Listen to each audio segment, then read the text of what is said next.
Isang guro ang nagalit sa kanyang estudyante na ang tanungin niya ito kung ano ang susunod na antas o mas mataas sa syudad o city. Subalit, ang sinagot ng estudyante ay utso. Ganyan niya. Hola, chika! Isang magandang gabi po sa inyong lahat. Nandito na naman po tayo sa Seed News Balita. Ang mga balitang walang kakwenta-kwenta sa ulo ng mga nagbabagang balita. Palaisdaan, nasunog.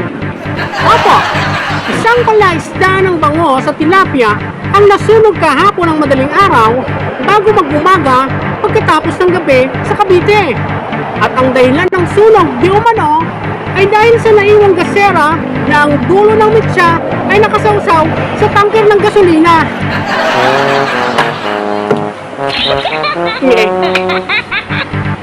Dumako naman tayo sa balikat ng mga balita. Isang rider nahuli ng LTO.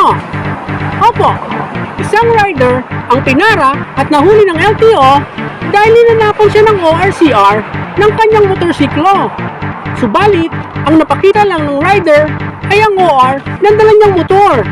Nang tinanong kung nasaan ang CR, tinuro niya ang comfort room ng gasolinahan.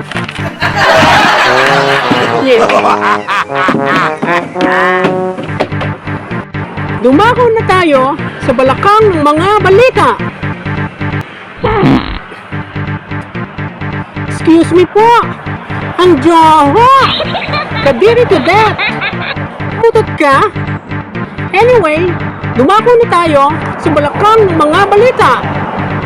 Isang guro ang nagalit sa kanyang estudyante na ang tanungin niya ito kung ano ang susunod na antas o mas mataas sa syudad o city. Subalit, ang sinagot ng estudyante ay utso. Ganyan yun. Bago tayo magtapos, shoutout muna. Shoutout po kay Ginoong, kay Sir Joseph Mendoza Santillan, ang sales agent ng Houseland Abukay. Hoy, mga girls, boy, bakla, tomboy, baka gusto niyo bumili ng bahay, no? Kontakin niyo lang si Sir Joseph Mendoza Santillan. O kaya, mag-comment kayo dito sa ating comment section at ipaparating natin sa kanya. Magaganda ang bahay sa Houseland, no? Houseland Abukay. O, di ba? At ganoon din mga kaibigan, ano? Sa mga hindi pa nagpa-follow. Baka gusto nyo naman mag-follow, ha? Gusto nyo tiradorin ko kayo? Gusto nyo pang masaktan? Hindi, joke lang po.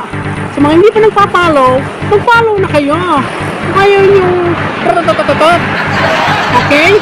Muli, ako po, si Didi, na nagsasabing ngayon,